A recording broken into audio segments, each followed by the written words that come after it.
8 seconds. That's how long this country remained independent. Yes, just 8 seconds before it was taken back again. In 2017, this region shocked the world when its leader stood before cheering crowds and declared independence from its country. Crowds filled the streets, waving flags and chanting for freedom. Leaders stood on stage, cameras rolling, and boldly declared independence from one of Europe's most powerful nations. For a brief moment, it looked like history was being made. But only 8 seconds later, everything shifted.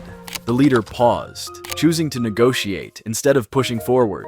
That hesitation was all it took. The central government seized the opening, sending in police, locking down cities, and crushing the bid for sovereignty almost instantly. One moment people were cheering, the next they were facing tear gas, arrests, and the realization that their new country was already gone. 8 seconds, shorter than unlocking your phone or finding your car keys. The question is, do you know which place I'm talking about? Share to your friends and let's see if they can guess.